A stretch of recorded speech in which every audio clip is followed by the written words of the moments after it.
Capítulo 1.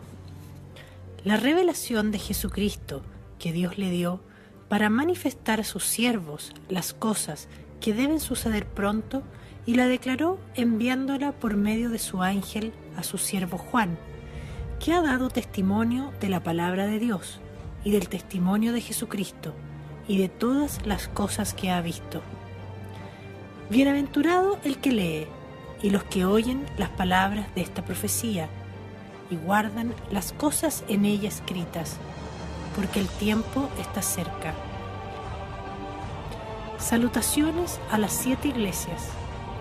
Juan, a las 7 iglesias que están en Asia: gracia y paz a vosotros, del que es, y que era, y que ha de venir, y de los 7 espíritus que están delante de su trono, y de Jesucristo, el testigo fiel, el primogénito de los muertos y el soberano de los reyes de la tierra, al que nos amó y nos lavó de nuestros pecados con su sangre, y nos hizo reyes y sacerdotes para Dios, su Padre.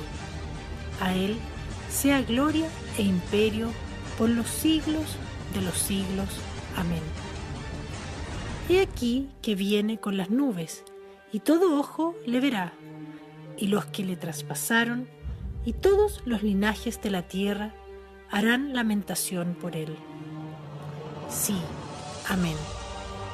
Yo soy el Alfa y la Omega, principio y fin, dice el Señor, el que es, y que era, y que ha de venir, el Todopoderoso. Una visión del Hijo del Hombre. Yo, Juan, vuestro hermano, y copartícipe vuestro en la tribulación, en el reino y en la paciencia de Jesucristo, estaba en la isla de Patmos, por causa de la palabra de Dios y el testimonio de Jesucristo. Yo estaba en el Espíritu en el día del Señor, y oí detrás de mí una gran voz como de trompeta, que decía: Yo soy el Alfa y la Omega, el primero y el último. Escribe en un libro lo que ves, y envíalo a las 7 iglesias que están en Asia: a Éfeso, Esmirna, Pérgamo, Tiatira, Sardis, Filadelfia y Laodicea. Y me volví para ver la voz que hablaba conmigo, y vuelto vi 7 candeleros de oro, y en medio de los 7 candeleros a uno semejante al Hijo del Hombre, vestido de una ropa que llegaba hasta los pies, y ceñido por el pecho con un cinto de oro. Su cabeza y sus cabellos eran blancos como blanca lana, como nieve, sus ojos como llamas de fuego, y sus pies semejantes al bronce bruñido, refulgente como en un horno, y su voz como estruendo de muchas aguas. Tenía en su diestra 7 estrellas, de su boca salía una espada aguda de 2 filos, y su rostro era como el sol cuando resplandece en su fuerza. Cuando le vi, caí como muerto a sus pies, y él puso su diestra sobre mí, diciéndome: No temas, yo soy el primero y el último, y el que vivo y estuve muerto, mas he aquí que vivo por los siglos de los siglos. Amén. Y tengo las llaves de la muerte y del Hades. Escribe las cosas que has visto, y las que son, y las que han de ser después de estas. El misterio de las 7 estrellas que has visto en mi diestra, y de los 7 candeleros de oro. Las 7 estrellas son los ángeles de las 7 iglesias, y los 7 candeleros que has visto son las 7 iglesias. El libro del Apocalipsis es un libro lleno de esperanza, que nos deja entender nuestra gran fragilidad humana y el inmenso amor de Dios para con sus hijos. Desde la creación de Dios Padre hasta el primer pecado mortal, Dios nos muestra su amor enviando a su Hijo para salvarnos de la muerte eterna. No somos diferentes desde el comienzo de la creación. Nuestra rebeldía ha marcado cada paso de la creación. Cuando en el comienzo, después del primer pecado cometido por Adán y Eva, Dios les revela un plan para salvarlos poco a poco. Y de generación en generación se les fue revelando cómo sería esa salvación. Y tal como pasa ahora, muchos la esperaban ansiosamente. Algunas personas, al igual que hoy, la rechazan, ignoran, y hay quienes están siempre muy ocupados en las cosas del mundo para preocuparse del Mesías y piensan que este acontecimiento no va a ser para esta generación, sino que será para el futuro.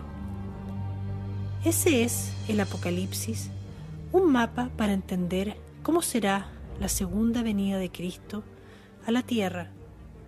Todos sabemos que será majestuosa, lo profesamos en la Santa Misa. Anunciamos tu muerte, proclamamos tu resurrección, hasta que vuelvas, Señor Jesús. ¿Pero estamos realmente preparados? El Apocalipsis es el único libro de la Santa Biblia que trae consigo promesas de bendición para el que lo lea con amor, respeto, y todo se lo estará revelando el Espíritu de Dios si lo hacemos con humildad. Asusta al que no está preparado, pero le da esperanza a los que esperamos que Dios venga y renueve la faz de la tierra con su amor y poder.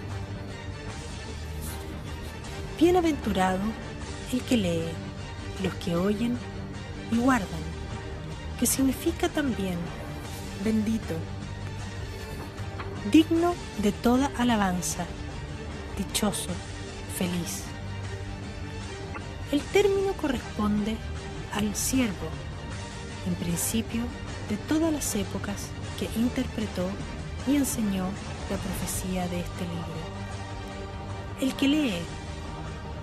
que lee en voz alta de tal forma que los que le oyen tienen que entender, porque el tiempo está cerca, es decir, porque el tiempo señalado está al borde de su cumplimiento, o sea, el cumplimiento de las profecías señaladas para cada período de la Iglesia tendría su pronto cumplimiento.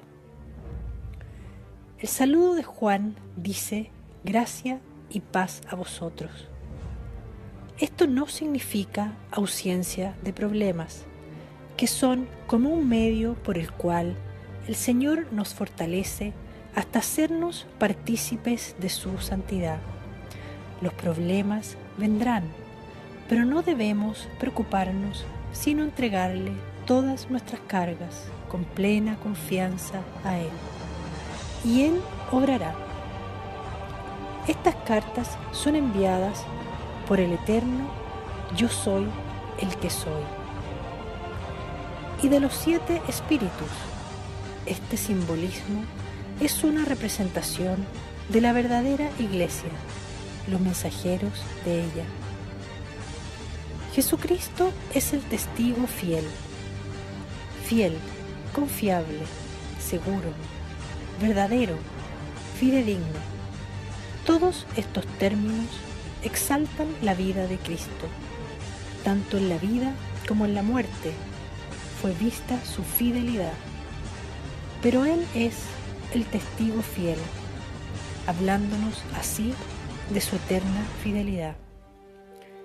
Jesucristo es el primogénito, porque es el único Hijo de Dios que vino al mundo encarnado por medio del Espíritu Santo, en el sentido de que es primicias de los que durmieron, es decir, es el primero en el sentido de prominente, principal. Por ejemplo, la muerte de Adán trajo la muerte a la humanidad. La muerte de Cristo le da la vida a la humanidad.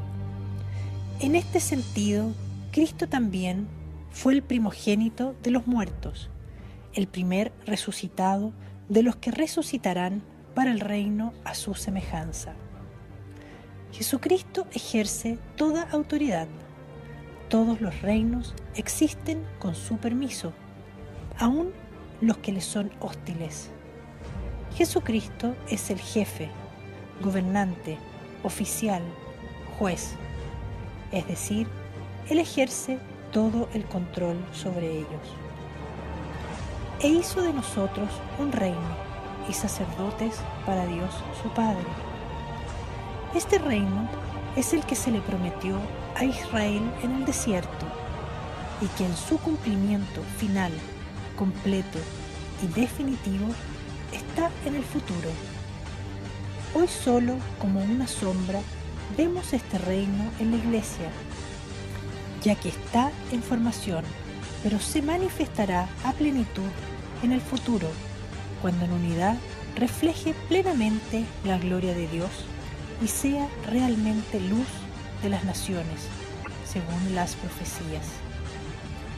El dominio de Cristo glorioso, ahora oculto, resplandecerá pronto con toda su potencia, pues viene sobre las nubes y todo ojo lo verá, incluso los que le atravesaron. Este es el mensaje del Apocalipsis.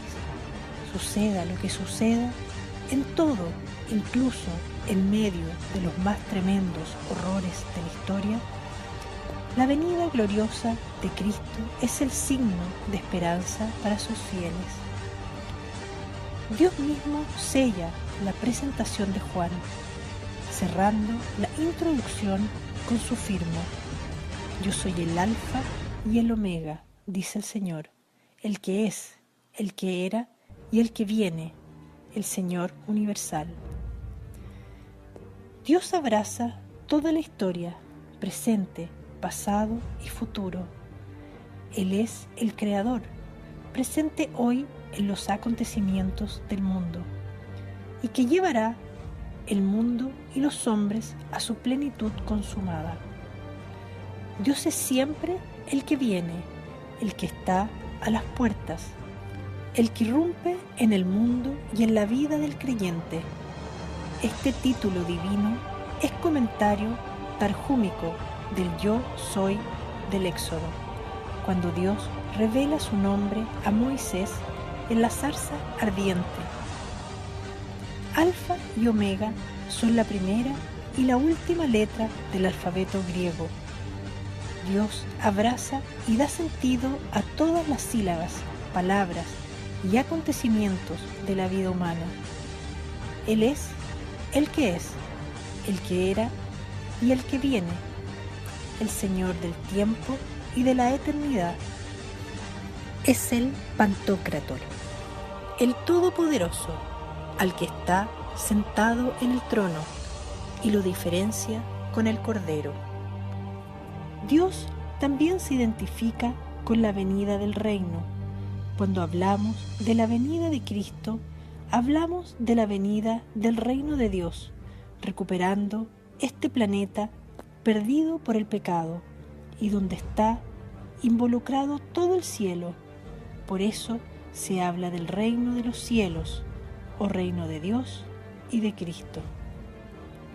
Juan estaba exiliado en la isla de Patmos, la cual se encuentra a 55 kilómetros al suroeste de Éfeso, hoy Grecia.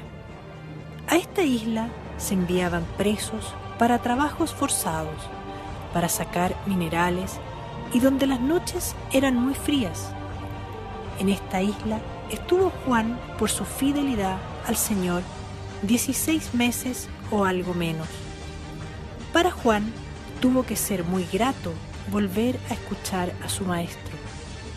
Al igual que los profetas, Juan fue inspirado por Dios, condición que necesitamos para entender esta profecía. No hay aprendizaje espiritual sino por el Espíritu, el mismo Espíritu que inspiró las Escrituras. Un profeta no habla en nombre propio, es siempre un elegido y enviado por Dios a anunciar su palabra. Juan, como profeta de Dios, nos narra las circunstancias de su llamada. Yo, Juan, vuestro hermano y copartícipe de la tribulación, del reino y de las pruebas en Jesús. Juan se presenta como hermano. En la iglesia solo hay un Señor, Cristo, y los demás son hermanos. Juan se siente unido a los fieles, a quienes dirige su palabra. Con ellos participa de la gracia de la elección. Con ellos participa de la persecución de la iglesia. La iglesia es la que posee la luz del Evangelio contenida en la palabra y a la que se le confió la evangelización de las naciones. Esta imagen de Jesús andando en medio de los candelabros ilustra su cuidado y su protección sobre la misma. Él dijo que las puertas del infierno no prevalecerían contra ella. Nos dice la Escritura que sus ojos son como llamas de fuego. Nos está hablando de una mirada que todo lo escudriña, aún lo profundo de nuestro corazón. Y sus pies, semejantes al bronce bruñido, refulgente como un horno. El bronce bruñido es el bronce pulido, que queda rojo, vivo, bien lustrado. Aquí nos está hablando del resultado final de purificación de la iglesia, fruto de su constante labor en ella. Esta espada aguda de 2 filos es la palabra de Dios. Ahora bien, los que usan esta espada de 2 filos, por lo cual el Señor juzga, son los que el Señor tiene en su diestra. El texto dice: tenía en su diestra 7 estrellas. Son los ángeles de las 7 iglesias, que son los siervos mensajeros por medio de los cuales el Señor comunica su palabra que juzga. Los mensajeros y el mensaje son los medios que Dios siempre usó para juzgar. ¿Y cómo se sienten ante la manifestación de Dios Isaías o Ezequiel? Isaías, al ser llamado como profeta, ve el templo y en el templo, sentado en un trono excelso y elevado, contempla al Señor. Juan no ve el templo, sino al Señor en medio de la iglesia reunida en asamblea. Y una vez más Juan siente la mano y la voz del Señor, que repite lo que tantas veces había dicho a sus discípulos: no temas. En su presentación, el Señor Jesucristo se atribuye a sí mismo las palabras pronunciadas por Dios. Él, como el Padre, es eterno, el primero y el último, es el viviente. Ha participado de nuestra condición humana plenamente, hasta gustar la muerte, pero la ha vencido con su resurrección. Y como vencedor de la muerte, tiene las llaves de la muerte y del infierno. Las llaves, símbolo de poder, están destinadas a abrir y cerrar la ciudad de los muertos. En medio de la persecución, los cristianos pueden perseverar en fidelidad a Él, pues la muerte ya no tiene poder sobre Él. A los que mueran por Él, les arrancará el dominio de la muerte y les hará partícipes de la vida eterna. El misterio de la muerte y resurrección de Cristo llena las páginas del Apocalipsis. Es constantemente anunciado. Jesús ha conocido la muerte, pero ahora es el viviente. Cristo mismo proclama su victoria para ser partícipes de ella a sus discípulos. Escribe. Esta palabra es una orden del Señor. Nos habla de la importancia de esta profecía. El Señor manda escribir a Moisés y a Jeremías poniendo esta profecía a la misma altura de importancia para su pueblo como aquellas. Ninguna carta en el Nuevo Testamento fue mandada expresamente a escribir por el Señor como lo fue el Apocalipsis. Solo esta profecía cuenta con una bendición para los maestros y miembros de la Iglesia y que hagan caso. Escribe lo que has visto, lo que sucede ahora y lo que sucederá en el futuro. Este pasaje es importante ya que nos habla, por decirlo de alguna manera, de la clave para clasificar como histórica futurista a esta profecía. Se nos informa de un cumplimiento continuo en la historia, prestando una utilidad continua a la Iglesia, tal como el resto de las Escrituras. Dios, que quiere que tengamos una revelación permanente de sus planes, Dios ayer y hoy quiere salvarnos, nos da el mapa del Apocalipsis. ¿Tú quieres salvarte? Te ofrece un arca que no te dejará naufragar. Te ofrece a su madre, ella portadora en cada aparición de los mensajes divinos y apocalípticos, y los muestra una y otra vez. Solo falta tu sí, dejar tu orgullo y en humildad y pequeñez pedirle como hijo que no te desampare, y ella te guiará a una buena confesión y a empezar a ser no la parte herida de la Iglesia de Dios, sino que convertirte en la militante, en la que pone todo su esfuerzo para que la segunda venida del Hijo de Dios sea pronto y podamos decir a viva voz, preparados para esta lucha final, con nuestros vestidos lavados con la sangre del Cordero y sin miedo. Maranatá, ven Señor Jesús. All power is here.